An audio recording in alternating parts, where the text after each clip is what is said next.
Hello, everyone. Welcome to our webinar for today. This webinar is being presented by Clean Energy Group, and the topic for today's webinar is solar and storage financing options for nonprofits. And we have an excellent panel of guest speakers with us today, but before I pass it over to them, I'd like to go over a couple of webinar logistics. All attendees are in listen-only mode, so your webcam and microphone are disabled. The chat function is also disabled. If you would like to submit questions and comments, you can do so via the Q&A panel. We encourage you to submit these questions throughout the webinar. We will be saving about 15 to 20 minutes at the end of the webinar to address these questions, so please submit them as you think of them, and we'll get to them at the end. Automated captions are available. And finally, this webinar is being recorded. We will email you a webinar recording within 48 hours, and it will also be posted on CEG's website at cleanegroup.org/webinars. And with that, I'd like to pass it over to our host for today, my colleague, Anna Adamson.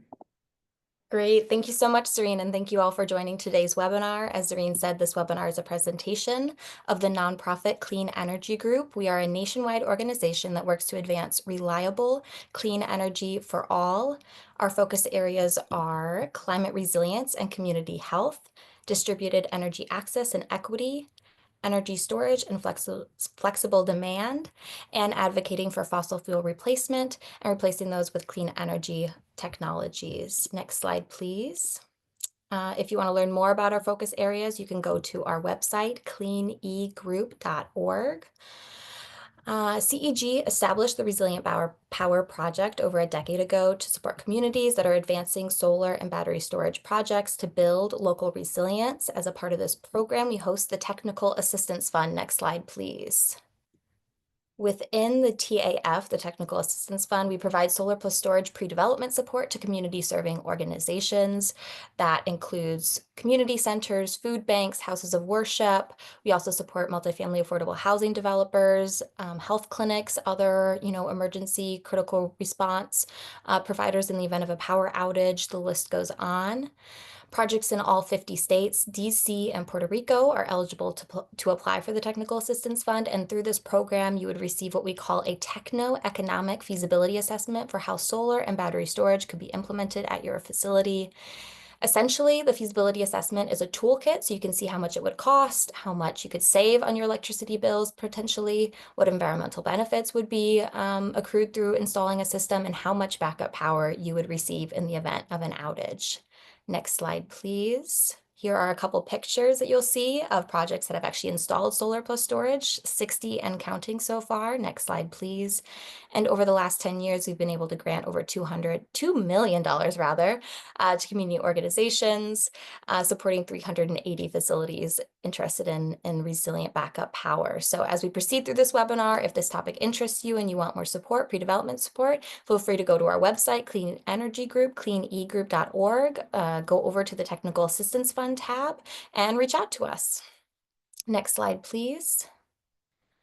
Great. So as Zareen said, I will be moderating today's discussion. We have two wonderful panelists, Andreas Corrales, who is Executive Director and Founder at RE-volv, and Nicole Withrow, Director of Sales at CollectiveSun, who will be discussing today's topic, solar-plus-storage financing options for nonprofits. Zareen just dropped in a handout in the chat box, which goes through their full bios, which you can read through. I would encourage you to read through to learn more about our speakers and the organizations that they work for. And we will also be posting that speaker bio on our website, along with the recording and webinar slides. Next slide, please. So before we transition over into the presentations, I would like to briefly introduce the investment tax credit and direct pay, just so that we're all on the same page about what these terms mean. Next slide, please.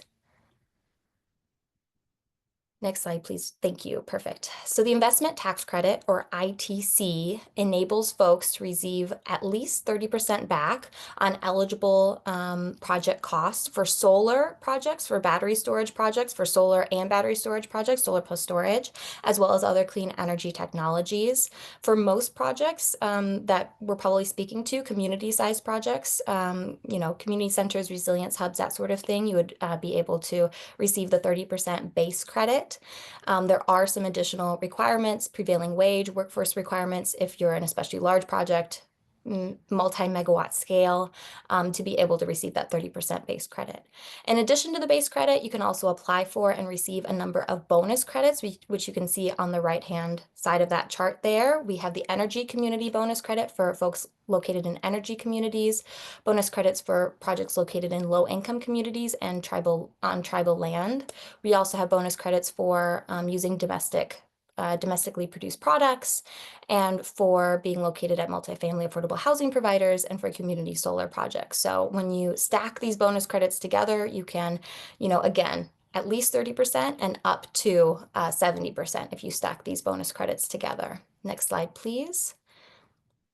With the passing of the Inflation Reduction Act in 2022, direct tax-exempt entities, including nonprofits and municipal governments, can now take full advantage of the investment tax credit through what is called direct pay. Essentially, direct pay enables tax-exempt entities to receive payment equal to the full value of the federal investment tax credit and its bonus credits. We wrote a blog post, What Nonprofits Need to Know About the Investment Tax Credit, which you can see on our website, which goes over the ITC, direct pay, and the bonus credits.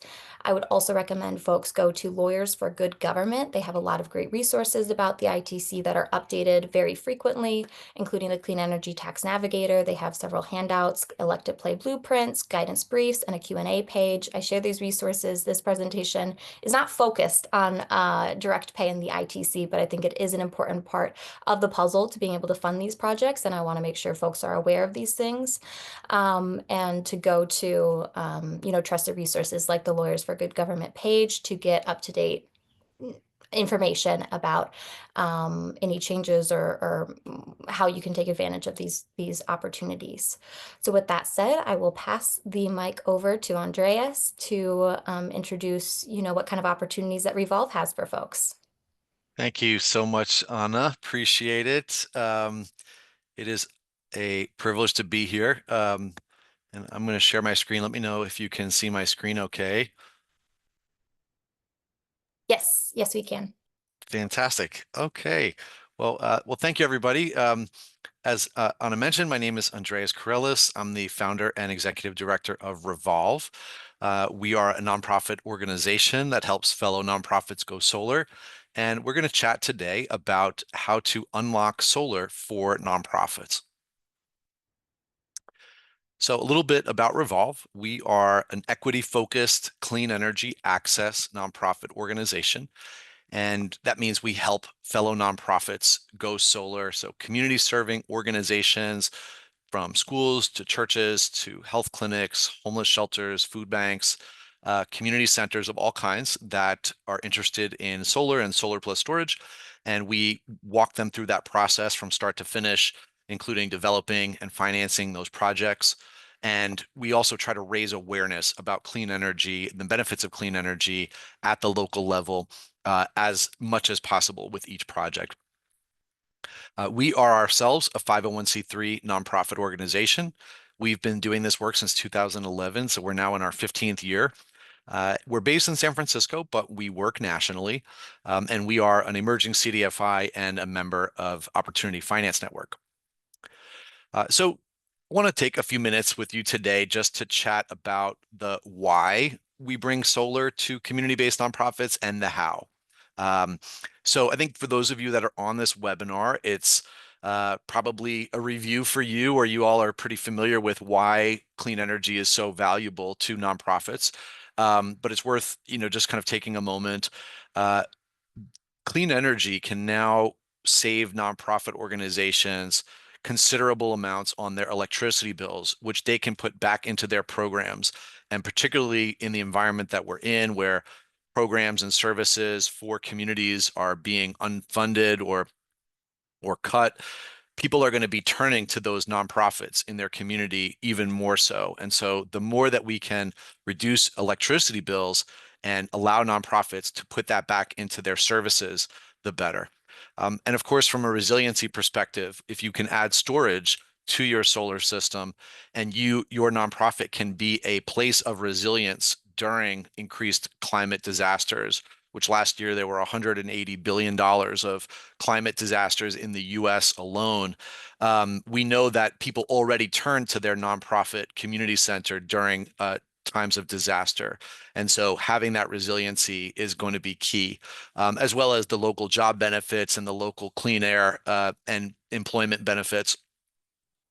But one of the benefits that perhaps is not as talked about is what we think about as the seeding effect of solar, or also known as the ripple effect or the contagious effect of solar. And this is the concept that when one person installs solar, they're going to influence their neighbor to go solar as well.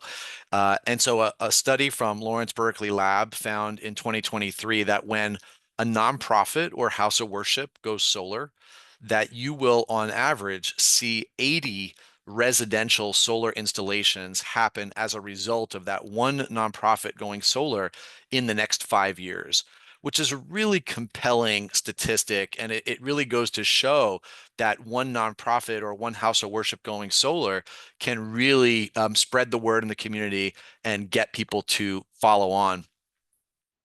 And so this is a very powerful tool in our tool belt for fighting the climate crisis and for adopting clean energy at the local level in our communities. Now, there are 1.5 million nonprofits in the United States. So the opportunity to build these projects and get this ripple effect out into the community is massive. However, there has been a historically difficult time getting financing for nonprofits. And partly this is because traditional financiers may have perceived nonprofits with a high degree of risk and were unable to provide financing, or their projects were a little bit difficult to put together and took a long time in terms of the sales cycle. But of course, the biggest challenge facing financing these projects was the investment tax credit, which Anna just went over, which has been driving the solar industry for the last 20 years, but as a tax credit was unable to benefit nonprofits who didn't pay taxes. Of course, the Inflation Reduction Act in 2022 had the direct pay provision that Anna just went over, also known as elective pay, which basically means that a nonprofit now for the first time can get that 30 or up to 70% of their solar system cost reimbursed from the federal government with a direct pay payment through a check. And this is a game changer for nonprofits and for our ability to build clean energy resilience at the community level. So RE-volv was really proud to be able to work with folks at Treasury and Lawyers for Good Government, as Anna mentioned, to navigate the direct pay process last year when it first became available. So we were able to successfully get direct payments for the ITC direct pay for 6 nonprofits in 6 states. So we were able to help a health clinic in Wisconsin, a charter school in California, a food bank in New Mexico, a Friends Meeting House in Maryland, the University of Montana campus ministry, and a community center in Massachusetts navigate the direct pay process successfully. And now I'll spend a little bit of time just talking about how we do this. How do we do our work helping nonprofits? So we like to think of our work as having 3 pillars: invest, engage, and empower. So the first piece, invest, is the solar financing component. So once we've analyzed your building and your electricity needs, and we've mapped out what a solar system could look like, RE-volv can provide a few different options for financing that project for you over time. So we offer zero down financing, and that can be in the form of a lease, a power purchase agreement, or a loan. And I can talk a little bit more about each of these in just a few moments. A big part of our work is the community engagement aspect. So this is where we're going to host ribbon cutting events, invite elected officials, have the media come, take photos and video, and try to do as much community engagement and storytelling around your project as possible so that we can raise awareness about clean energy at the local level. And then lastly, we have our Solar Ambassador Fellowship Program, which is really meant to empower and train the next generation of clean energy leaders. And of course, I'm very proud to share that Anna Adamson, who's hosting us here, was one of our incredibly talented solar ambassadors at Purdue, where she led her team for her time during college, which I'm sure feels like a long time ago for her, but it seems like just a short while ago for us. But it's great to be able to work with our ambassadors who are now leading in the clean energy space, like Anna is. To date, RE-volv has helped over 80 nonprofits in 18 states go solar. That's about $15 million that we've deployed for solar financing. And those organizations are saving over $35 million on their electricity bills that they get to put back into their program. So for every dollar that we invest in a solar project, we're on average going to save that nonprofit over $2 on their electricity bills over the lifetime of the system. We've installed about 5 megawatts worth of solar for nonprofits who are then helping about 200,000 people in their community with those lower electricity bills and their programs, avoided over 125,000 tons of carbon from being emitted, and we've trained over 500 solar ambassadors from 30 universities. And as I mentioned, a big piece of our work is really about storytelling and getting these projects out into the community. One of the things that we want to achieve is get everyday Americans to see clean energy as something that's accessible, that's in their community, and that's benefiting them and their neighborhoods. So we try to do as much storytelling as possible around these projects.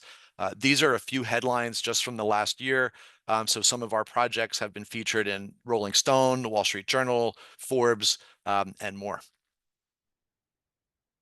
So now I'll walk you through one of our recent projects. This is the Brook, or Watts Willowbrook Church, which is based in Compton, California. This was a part of our Solar for BIPOC-led Houses of Worship initiative that we ran with our longstanding partner, Interfaith Power and Light, and Green the Church. And our three organizations were supported in part through the Solar Energy Innovation Network of the Department of Energy through NREL to launch this campaign. And this project for the Watts Willowbrook Church is a 12 kilowatt system that's going to save them over $184,000 on their electricity bills that they can put back into their programming for community members in the Compton community. And at the ribbon cutting event, we were really excited. We were able to get the mayor of Compton to come to the event, and she spoke and presented an award to the leadership of the church.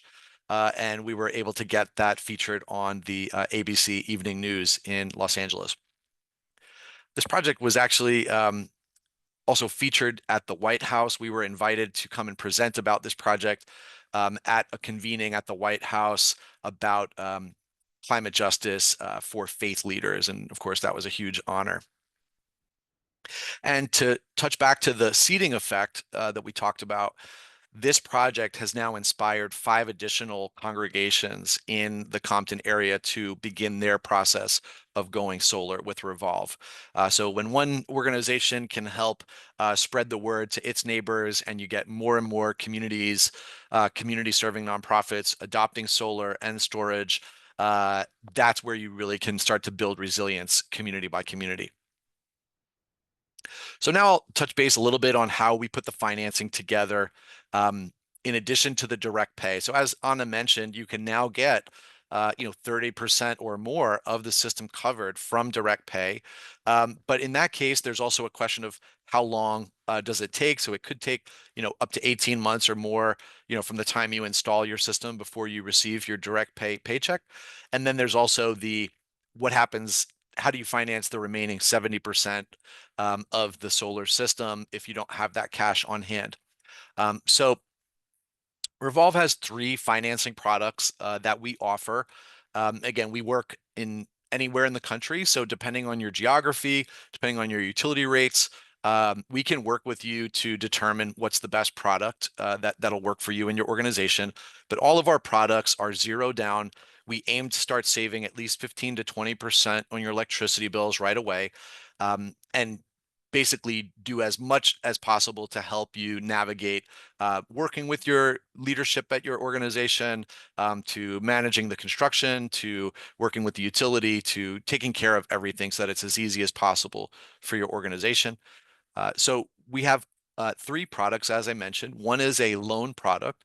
So for organizations that want to own their own solar equipment, we can offer a loan, and that could cover solar storage, roof repairs or replacement, electrical panel upgrades, or EV chargers that would be helpful to you in your clean energy journey.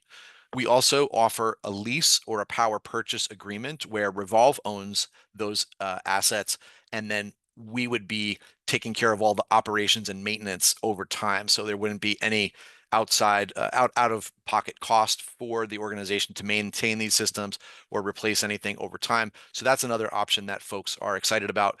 Because Revolve is a nonprofit and we can claim direct pay for the projects that we own, and because we exclusively work with nonprofits, and you would be able to claim direct pay if you own it in a loan scenario.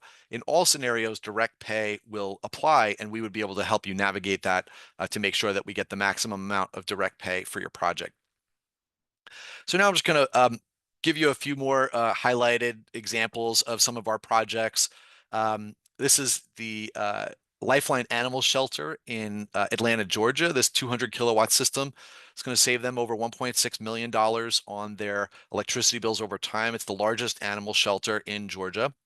And this was led by our Georgia Tech Solar Ambassador team. Here's one of the students who led the project, and she was featured on the evening news. This is the Plumas Charter School in Northern California. This organization got a over $62,000 direct pay payment for their system, as it included an Energy Communities bonus adder. So they're going to save, again, this is zero down, out of pocket for them. They're going to save over $20,000 on their electricity bills on day one. And they're going to save over $500,000 over the lifetime of the system. We installed this with our partners, Grid Alternatives. And one of the reasons that we focus on nonprofits is because nonprofits can be great advocates for clean energy because they're mission-driven organizations, and so they can speak about their values. And this is a quote from the charter school executive director talking about respect for community and planet and how that's a key aspect of their organization. And that's something that they want to teach their kids. And so having solar is in line with that. This is the Kahila Community Synagogue in Piedmont, a ribbon cutting that we had, followed by a solar education event where community members could come and talk to solar installers and understand how they could go solar at home, which is such a key part of each of these projects.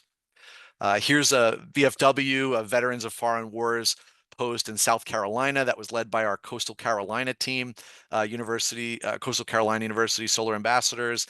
This then had the ripple effect of getting the VFW in the town over to go solar the year after. Faith Baptist Church in East Oakland is going to save over $50,000 on their electricity bills that they can put back into their food distribution program, serving East Oakland residents. This is the ribbon cutting where we had our partners from Interfaith Power and Light and Green the Church. And when we installed the batteries, this church got an award from the U.S. Green Building Council as the first resilience hub in Oakland, and Pastor Curtis Robinson was featured on the evening news. So that's just a few highlights. We would love to talk with you about helping you achieve your goals of going solar. You could reach out to us through our website, revolv.org, or through an email, gosolar@revolv.org. And yeah, looking forward to your questions and the rest of the discussion. Thanks so much. Great. Thank you so much, Andreas. I will invite Nicole to bring up their slides. Serena, if you could do that. And again, as Andreas said, please feel free to put in questions in the little Q&A box as you think of them. And we will get to those at the end of today's webinar, reserving, 15, 20 minutes at the end to answer all your questions. Over to you, Nicole. Excellent. Thanks, Anna. It is a pleasure to be here today exploring solar financing options for nonprofits. As you were just told, I'm Nicole Withrow, the Director of Sales for CollectiveSun, and CollectiveSun is a solar finance company dedicated to funding solar and solar-plus-storage projects for nonprofit organizations nationwide. Over the past decade, next slide, please. Over the past decade, we have funded hundreds of nonprofit projects, freeing up nonprofits' resources so they can better serve their communities, creating financial and environmental sustainability while freeing up nonprofits to focus on their mission. We do lend nationwide and currently have 25 projects in 25 states. I know this slide says 24, but we did recently add a new state to the list. By the numbers, that's over 31 megawatts of solar projects, totaling more than $84 million. We are not a traditional lender. We are dedicated to funding projects in areas where often the sun is shining, but the dollars are not flowing. And we do this by engaging in collaborative partnerships, emblematic of our internal culture and commitment to clean energy. We're also committed to providing nonprofits with educational resources on all things solar, from how to start a green team to how to make sense out of direct pay. Now that you know a little bit about us, let's take a look at financing solutions available through CollectiveSun, starting on the next slide.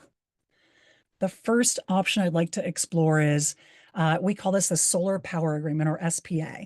It's a full service or easy button approach. It's a lease type structure where a third party, CollectiveSun, designs a solar system, chooses a vetted qualified installer, manages the construction of the solar system, owns the solar equipment, monitors the performance of that system, is responsible for operations and maintenance, provides a performance guarantee, and as the owner of the equipment is responsible for the tax filing. If this resonates with your organization, then a subscription model like our SPA may be the right fit for you.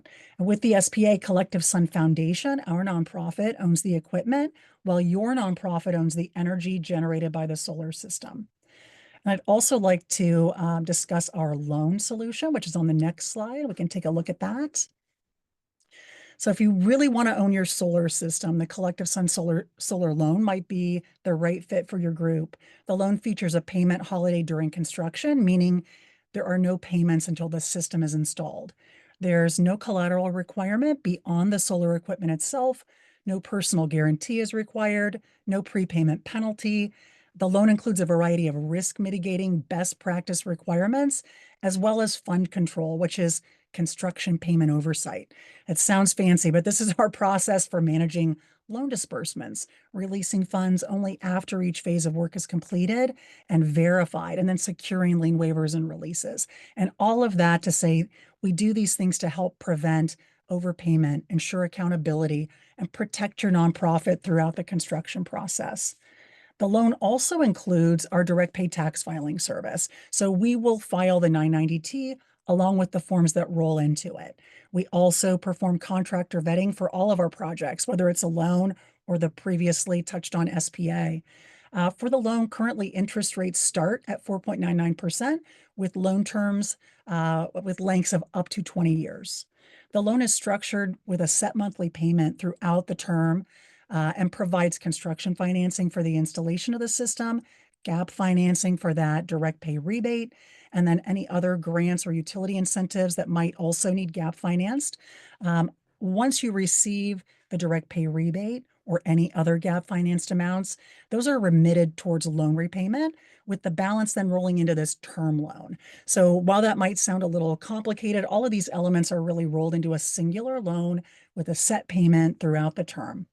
In addition to the standard loan that I just described, we also offer gap financing. For example, if you just need a finance solution for that anticipated amount of your direct pay rebate, we do have a solution for that need as well. As far as minimum loan amount, that amount is currently $50,000. And for the SPA, we do require at a minimum that a nonprofit have an annual electric expense of $15,000 annually. All right, let's look at the next slide and talk about who is eligible. So our solutions are designed for mission-driven organizations that are also eligible for direct pay. We do give priority to organizations located in or serving low-income and disadvantaged communities and organizations whose primary mission benefits underserved or marginalized populations. Over the next 5 slides are some examples of projects CollectiveSun has funded across the country. So on this next slide, you'll see arts and culture. Obviously, we were super proud of Rocky Mountain Institute, but just as proud of Tucson Symphony Orchestra. And then on the next slide, communities of faith, we have worked with a number of denominations across the country. On the next slide, you'll see health and human service organizations represented. You'll see that on the following slide as well, some additional health and human services organizations. And then on the last, or the next slide rather, not the last slide, universities and schools. And those slides are really just to give you an idea of different sizes, parts of the country where we are working, just to kind of hopefully trigger you recognizing something in one of these slides for your own organization. You can also take a look at other CollectiveSun projects on our website. If you visit our projects tab, you can explore hundreds of projects on there that we have participated in funding for. And I think the next thing that would be good to talk about is how to evaluate these options. So I talked about a loan, I talked about a subscription model or the SPA. Now, how do you kind of make sense out of those? Pardon me. For most organizations, comparing funding solutions can be a bit daunting. If your nonprofit is trying to determine what funding option fits your unique needs, we are happy to meet you wherever you are in this part of your solar journey. But much of this decision is likely to be informed by the internal culture of your organization as well as its decision makers. So on this slide, my goal is to kind of give you some information to help you compare a CollectiveSun loan versus our third-party structure, the SPA. So we'll start by looking at the benefits with the loan. With the loan, you own the panels, you get the full tax credit, and you save money without big upfront costs. With the solar power agreement or SPA, CollectiveSun owns the panels and you own the power produced by the panels. CollectiveSun gets the tax credit and passes some of that savings to you when we calculate your SPA payment. Your savings do start on day one with no upfront costs. I think the next thing we'll look at on the next slide is to look at the comparison of responsibilities with each structure. So with the solar loan, you do have a great deal of support, which includes CollectiveSun's risk mitigation best practices, things like requiring payment performance bonds, workmanship warranties, contract and milestone schedule requirements that are placed on the contractors installing the systems. And these things are put in place to protect your best interests. And we provide fund control. That's the construction payment oversight that I mentioned earlier, which protects your organization throughout the construction process. With the loan, you provide your own construction project management, or you can hire someone to do that. You bear construction risk, but CollectiveSun, puts some safeguards in place for you. CollectiveSun files the tax return, that's Forms 990T, and then the forms that roll into that, the 3800 and the 3468, we file those on your behalf. You are responsible for monitoring and maintenance. You can also hire someone to do that for you. And you do bear the long-term ownership risk in a loan scenario. This would include things like weather-related damage, replacing inverters when they need to be replaced. Sometimes that's between years 10 and 15, depends on the inverters and whether or not you have any manufacturer extended warranties in there. But you'll need to just note a budget for the ongoing maintenance and potential repairs.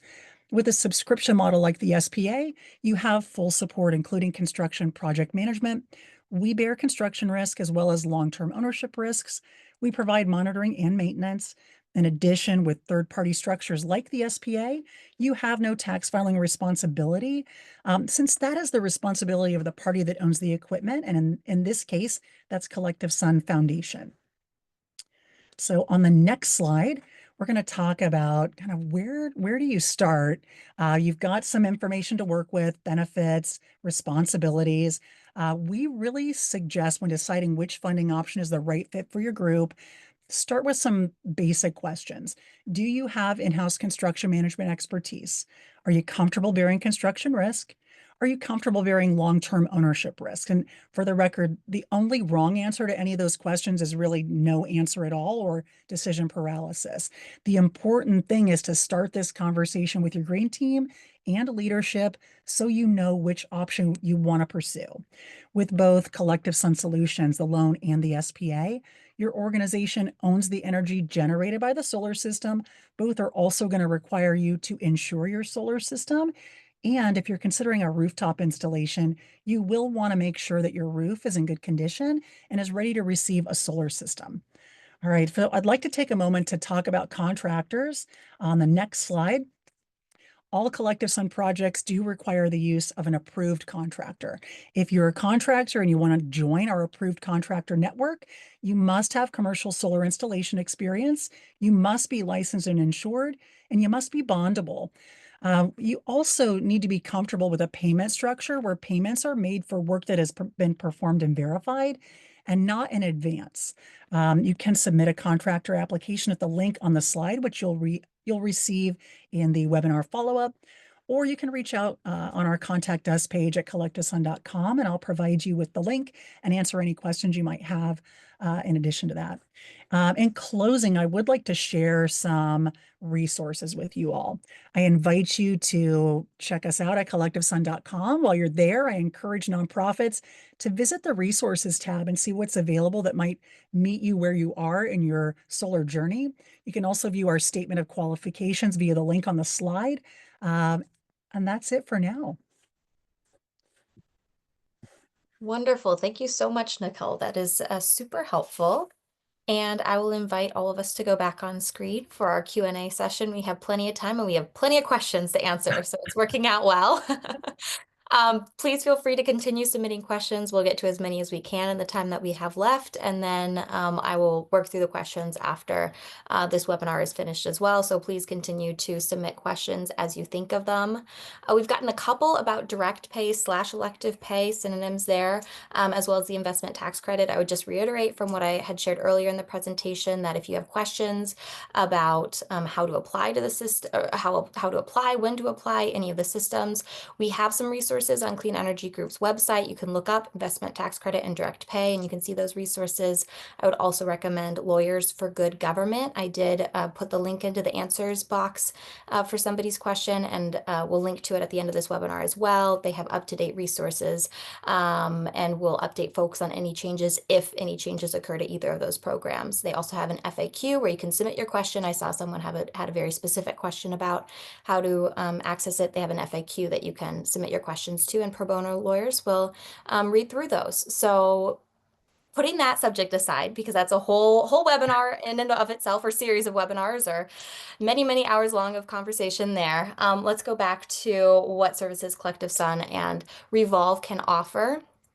There were a couple questions up front about eligibility. I know that you both had said that your programs serve nonprofits. Someone wanted to clarify whether municipalities qualified, whether schools qualify, and what eligibility you have around that. If you could speak more to that.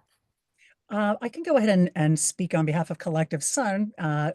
So any mission-driven organization that is eligible for direct pay, so schools and municipalities absolutely are eligible for elective pay. You would also be eligible for our funding solutions. Yeah, so for RE-volv, it's just 501c3 organizations, so municipalities wouldn't be included, but yeah, so any nonprofit. So if it's a sort of independent school, charter schools that are 501c3 led, we can provide financing for that. But yeah, any affordable housing, tribal, other types of projects that have a 501c3 designation are eligible for support from RE-volv. Great, thank you so much. Someone had a follow-up question about Habitat for Humanity and whether they would be eligible, or if y'all have worked with them. I can speak first to the Technical Assistance Fund that we have supported pre-development support for Habitat for Humanity chapters, both single-family residences and, for instance, like a warehouse space that wanted to function as a resilience hub. So with that context, I'll throw it back to both of you. I would imagine as a nonprofit, maybe a warehouse space could be eligible for, but if you have any additional context you want to share. You're absolutely right, Anna. I mean, we actually have a project that we did with Habitat in Southern California, and that was a office space. But a warehouse space would work as well. The single family residences would not be a fit for our program currently. Same. Great. They had a question about solar installers and battery storage installers, well, solar installers primarily, whether you all work with a certain pool of installers and if and how those are chosen and evaluated, especially since you all work nationwide. There's obviously a lot of different geographies that you're serving, so, and not all installers serve the whole country, of course. So that's the first question. And then the follow-up question is whether nonprofits can select their own installer or if they already have an existing relationship with an installer, whether they can bring them into this process. Yeah, so as Nicole had, in her presentation, RE-volv also has a preferred installer network. So we do, have a vetting process for installers. So when we work in a new geography, we'll do RFPs to find installers in those areas and compare and contrast and work with the client to select them, assuming that they meet certain criteria. And that being said, yeah, if a client does have an installer that they have already a relationship with or wanted to work with, then we would go through the vetting process with them. And yeah, so they can bring their own installer to the table. And otherwise, we can help select installers anywhere in the country.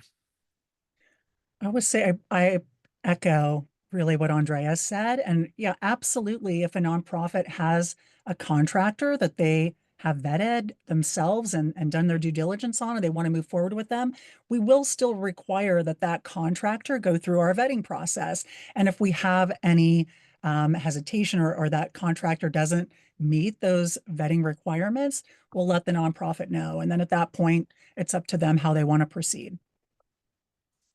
Great, thank you both. So as you're assessing a property and figuring out the financials and putting together these loan and lease and PPA products for folks, is any of this in person before the install process? Is any of the assessment process in person, or is it all done remotely up until the point of install? Yeah, so in our case, so yeah, we're a small team. Some of us are based here in SF, some of which are sort of across the country. So yeah, typically depending on the roof and the type of structure it is, we can do a lot of the initial analysis and the initial project design remotely, just sort of using satellite imagery. Depending on the site, sometimes installers will also need to go out and do a site assessment before we can get to sort of a project design phase, whether that's to check the condition of the roof and other structural elements. So most of the time we can do most of it remote, but sometimes we do also do kind of in-person site visits that the installer would go out to the site. And for CollectiveSun, it's very similar. I mean, and honestly, once something is on site, it's going to be that expert. It's going to be the contractors, the engineers, those folks. But most preliminary stuff is done remote. I think that's pretty standard, actually, industry-wide. That preliminary pricing is definitely done through all the amazing technology we have available today. Yeah, absolutely. The Technical Assistance Fund is also remote, also a small team, and also all on our computers. A wonderful world we live in. Yeah. So speaking to the analysis that both of your organizations do you evaluate the economics behind a straight net metering project versus storage? Can you provide the initial return on investment time for batteries based on current loads? So how do you approach battery storage and adding that to solar and the economics of that? So, I mean, we have a requirement across both products that a project be cash flow positive. So we want to see the itemized cost and savings for both the PV only and the cost for the battery. And we're going to look at that. And we're going to, I mean, if a customer really wants to move forward with storage, but it is for a reason, maybe it's for resilience. That isn't always in alignment with economics, right? There are other reasons that they want this, and it's just as important. What we might need to do is identify a contribution that the customer would need to make, because ultimately we have a commitment with our program. The loan payment cannot exceed what the system can save the customer. And it doesn't devalue adding storage. It just means we want to make sure projects are right side up from day one. And so the way we would handle that is just to identify the costs independently for storage, for PV, understand the savings, and then put together a pricing model so that the customer can see if our solution makes sense for them. Yeah, I would echo that and just say that, really geographically, things are evolving. So, in California, for example, with NEM 3.0, where, the cost of your export is going to go down quite a bit, it really makes the economics of battery storage, basically almost required for every project. And then in other places, for example, we get a lot of requests for storage in places like Texas where they've had increased outages. So to Nicole's point, for folks from a resilience perspective, from a backup power perspective, generally speaking, if it's solar alone, RE-volv is going to try and save 15 to 20% on your electricity bills on day one, with zero down. But if you're adding storage, that can eat into that savings, right? Because the cost of storage is a little bit more expensive. And so, we do that analysis to basically say, depending on what the net metering is, depending on what your load and your usage is, how can we maximize this to save you? And then really just walk the customer through that process to decide if they want storage, how much storage do they want and need? What are they going to require in the case of, a resiliency event, to kind of make the best decision. That's great. That's great. Speaking of things that don't usually have a positive return on investment, folks are asking if either of your loan products could cover the cost of replacing a roof, if it's needed to be able to install solar. In our case, yes. Yeah. So if folks need repairs or roof replacement, electrical panel upgrades, as well as, the Solar+Storage, as well as EV chargers, or even HVAC or heat pumps, RE-volv can incorporate that into our loan product. And yeah, in some cases, the roof is the first question, right? That's really going to be no matter where you are, the roof condition is going to be your first question. And if you do have an old roof and you were planning on getting it replaced, doing it all at the same time makes a lot of sense. For CollectiveSun, we're happy to include the cost of a roof repair, EV chargers, storage, but we do have that same principle that comes up, which is we need to make sure that the project is cash flow positive from day one, meaning the savings generated by that solar system can justify that. We don't want a payment for the customer that's higher than that avoided cost created by solar. That makes sense. There's someone in the chat that I think is working with a school or town, and they're looking to do multiple solar canopies and or rooftop solar systems, and they're curious if there's an upper limit, specifically for you, Andreas, on the loan, if there's an upper limit there, and then also Nicole on loan and lease options, if there's an upper limit when you want to kind of aggregate and do a citywide or school-wide approach. There's not on our end, we can do, there's no minimum size, there's no maximum size. We'll work with each client to identify what their need is and provide them with the capital. And for us, I did mention minimums for both the loan and the SPA. We don't really have any maximums identified. It really just depends on the particular project, the organization that we're working with, and maybe who we might be needing to collaborate with on the project financing. Great. So I'm curious, Andreas, in your presentation, you had brought up like community education sessions that you all have held and how folks are communicating about it with community. I'd be curious to hear from both of you if you all have advice for folks who maybe are managing a project or trying to advocate for solar in their community, how they can start to have these conversations, who they can involve, who they should involve in these conversations, just any tips that you all have throughout this process. I will say I hear a lot from that one person at the nonprofit that got solar on their home and they're become the solar champion for their organization.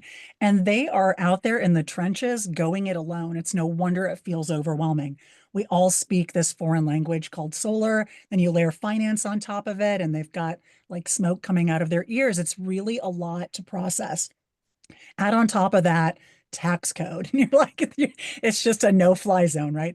So I would just say the best advice I could give anyone in that particular scenario is to put a team together, have a committee, know whether or not your organization has a desire to go solar. And if they don't, you should do that groundwork and get them excited. But if they do, understand if there are any restrictions around that, any guidelines they may have. Maybe they need to have X number of competitive bids. Just be aware of those things so you're not surprised later. Yeah, and in our case, yeah, Anna, I think, one of the reasons why we work with nonprofits is because they're in the community and they have the ability to be these advocates for clean energy for the community members. So we think really long and hard with the nonprofit about how do we best mobilize your community members. So what we've done over the years, first is whoever the installer was who installed that solar system for the nonprofit, if they do residential, we're going to invite them to the ribbon cutting, have them, table and offer their residential services to the members of the community. We also, set up partnerships around this. So I pointed out in our presentation, we recently did a project for the Lifeline Animal Shelter in Atlanta, Georgia. There we partnered with a friend of ours, the Capital Good Fund, which is a CDFI that does low-income solar leasing for residences in Georgia. They have a program called their Georgia Bright program. So we basically set up a partnership whereby Capital Good Fund makes a donation to the animal shelter for any residential solar leases that come through their network. And then lastly, as I mentioned, Anna, as you were a former solar ambassador, we have our network of solar ambassadors around the country at universities. And we are now, the ambassadors have been hosting solar education events for many years. And now with direct pay, we realize there's just such a need to raise awareness about direct pay that we've started teaching them to host direct pay roundtables. So we just had our University of Dayton team last week, leading up to Earth Day a few weeks ago, host a direct pay roundtable whereby they brought nonprofits from the Dayton community together. They gave a presentation about direct pay and how folks can go solar. So that education piece is really just kind of critical to our mission. I love to hear that happening in my home state of Ohio. Oh, fantastic. There's a question about whether the recording will be sent to everyone for reference, and I'll answer that this webinar recording, will be sent to everyone within about 24 hours so that folks can reference it. But I'd be curious, I'm not sure if it's actually referencing, conversations that you all have with folks. I know when you're working with community organizations, usually you need obviously board approval. There's a lot of stakeholders that need to be involved and on board with this to get something together. So what kind of, again, I mean, Andreas, you already spoke to it, both of you have already spoken to it, but what kind of support can you provide folks as you're speaking with, the decision makers? Ultimately, you need a lot of community buy-in and you want it, but then the board of directors, the leaders of the organization also need to sign off at the end of the day. And if, going back to the recording, if you record conversations or something so that they can share it with other folks. I mean, we often will do presentations that kind of walk through touching a little bit on who we are, but the kind of main event is talking about the economics of the project and really breaking down kind of the finance structure that the particular nonprofit has chosen and putting it in a slide deck so they can take it back and share it with whoever they need to be able to have digested everything that we've shared with them and then repeat it in a manner that someone that wasn't present in the presentation could go back and make sense out of it. That's a lot. We're teaching them to basically be employees or volunteers, I guess, of the team. They really have to understand a lot of information to be able to repeat it and deliver it to their board or whoever else they need to get this information in front of. Yeah, and I would echo that. I mean, RE-volv and CollectiveSun have both been doing this since we both started, or both of our organizations started in 2011. So we've been working with nonprofits for a long time and have had to, go through many iterations of this process. And I think, as I mentioned in the presentation, that's one of the reasons why traditional solar financiers that either do residential or maybe large scale commercial or utility had kind of left the nonprofit sector out oftentimes is because there are a lot of decision makers and it does require a lot of education and discussions. And sometimes that can be a long sales cycle. So, we as a nonprofit, we understand the nonprofit's concerns. We understand a lot of what the challenges and questions are. And, we've been doing this is our 15th year. So we understand the types of questions and concerns. And generally, our process, starts with an exploratory call where, yeah, maybe there's that one champion from the nonprofit who wants to kind of lead this. And then, after that, and we've collected electricity bills, we've worked to put a proposal together. We can then go back and meet with their board of directors or trustees or community members, as often as it takes, to kind of answer everybody's questions and get on the same page. Awesome. Somebody had a question about as you're, onboarding new projects to your that are interested in your financing options and wanting to install solar and or battery storage. Like, do you do active outreach to organizations? What does that look like? As Andrea said, I can kind of answer a little bit. I was a solar ambassador and did do active outreach on RE-volv, sharing solar and seeing if folks were interested. But if you could speak more to how you do outreach to organizations, how folks hear about both your organizations, and what the vetting process is for projects to then enroll and actually receive support from both of your organizations. So for CollectiveSun, I mean, we do put a lot of effort into putting a newsletter out on a monthly basis. And in that newsletter, we tend to get that shared by a lot of nonprofits. They pass it on to folks that they think will benefit from the information. And that's where a lot of our new information or new contacts come from, as well as just word of mouth. A lot of time contractors are at a real loss for solar finance solutions for nonprofits. So very regularly, we have folks reach out because their contractor sent them our way. So we do have that happen quite frequently. And more often than not, nonprofits are Google searching like the rest of us do, asking ChatGPT, I don't know, how to finance a nonprofit solar project. And I learned the other day we do come up on ChatGPT as an option. So that's always good. Outside of that, we are kept quite busy by folks reaching out to us. It's not that we are not attempting to do outreach, but at the moment we are kept amply busy by folks reaching out to us. Yeah, and I would add to that, similarly, yeah, well, thanks, Anna, for mentioning the ambassadors who, yeah, have, done a phenomenal job at bringing in projects across the country, and oftentimes in, non-traditional solar markets and parts of the country where there's not a lot of solar. So that's really important to us.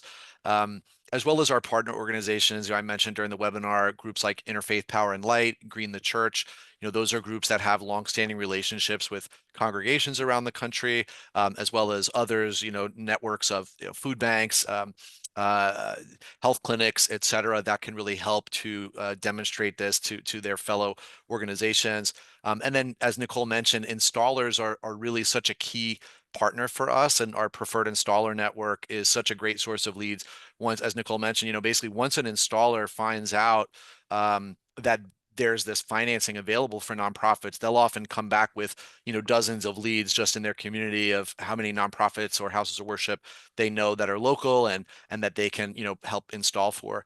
And then on the vetting process, yeah, I think, I mentioned earlier, we are an emerging CDFI or Community Development Finance Institution. And what this means is that our real mission is providing financing for those groups that otherwise wouldn't qualify for financing. So we've actually designed a customized like financial scorecard where we work with groups and also provide technical assistance for groups that otherwise like their balance sheet or their financials might not lend that might not be very sort of well suited for a loan or for financing. And we work with them to kind of figure out how can we provide that financing to groups that otherwise wouldn't qualify. I think it's worth mentioning just to kind of feed off of what Andrea said. And for nonprofits seeking financing, they are not able to necessarily always find a traditional lender that sees them through the same lens that we do. And that part of that is not just because they're nonprofits. Part of it is also because traditional lenders don't always understand the tools that solar installers use to come up with these fancy estimated savings numbers. Like, what's that based on? Can I trust it? And we all get it. And we understand that you don't look at a nonprofit through the lens of underwriting them to be able to make both their full electric bill payment plus a loan payment because part of that's going to go away. You're going to swap one out for the other. And so we get that, which makes underwriting much more nonprofit friendly. I just wanted to add that. Sorry. Yeah, no, thank you so much. I always appreciate the additional context. We have quite a few questions left. I know that I want to be respectful of everyone's time, so we're not going to get to all of them, unfortunately. I will continue to look through them after the webinar and answer those that are relevant. But I do encourage folks to go to CollectiveSun's website, go to RE-volv's website, learn more. I know folks have questions about specific eligibility requirements. I believe they work in Hawaii. They support houses of worship. You can confirm this information on their websites, and reach out again about additional questions you have about project eligibility, sizing the system, all of that. Please reach out to these organizations. I'm sure they would be happy to field your questions and work with you all and, be able to move forward solar development. Zareen, if you could put up our slide. We just have a couple upcoming webinars coming up that I wanted to plug. Actually, someone had asked about battery storage safety and if you all had worked with battery storage in that capacity, what the experiences of those facilities are. We will have a webinar coming up on June 4th about battery storage safety from a fire chief. So that may be of interest to that person who wrote the comment. We also have a long duration energy storage panel coming up on June 2nd. And it's not listed here, but just in a week or two, we are hosting a webinar with a church up in Washington who installed solar and battery storage and received the investment tax credit and through the direct pay / elective pay options. So please go to our website, cleanegroup.org/webinars to learn about all the webinars. And you'll also see a recording of today's webinar on that website with the handout with more information, linking to both of these organizations' websites. And following up on some information there. So again, thank you so much, Andreas. Thank you so much, Nicole, for sharing more about how folks can pursue solar and bring renewable energy to their communities. It's never been a more powerful time to talk about this and build resilience, build energy security in our communities and in our country. Thank you both so much. Thank you, Anna. Thank you, Zareen. Take care, everyone. Thanks all.